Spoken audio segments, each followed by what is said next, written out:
Enthusiasm about voting in this midterm election, but data from the Texas Secretary of State's office shows that still doesn't mean young people are showing up at the polls. And so far in early voting, only 2% of voters are under the age of 20, and only 8% of voters are in their 20s. KXAN's Jacqueline Powell delves into why this is happening with the help of a government class at UT Austin. Let me just ask my students today. Professor Sean Theriault's Tuesday afternoon government class is made up of 180 government majors.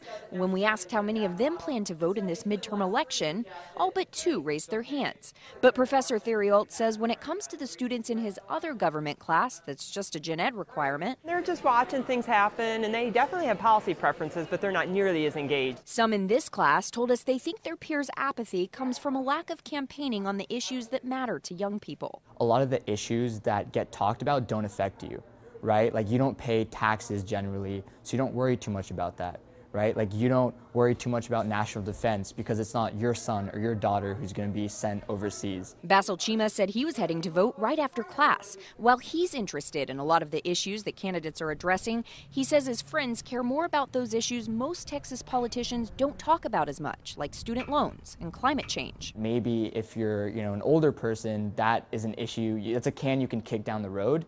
That you just don't have the luxury of doing that if you're like 20 years old. And his classmates agree. You need to be talking about student loans. You need to be talking about gun reform.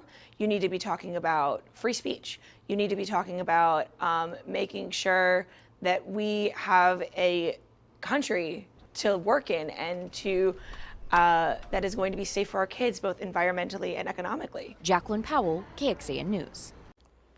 The professor of that UT class tells us another reason students vote less than other parts of the population is because they move around often. And some use their parents' address as their permanent residence in other cities or even other states, of course. That makes it harder to keep an up-to-date voting status. Today, Del Valley High School students went to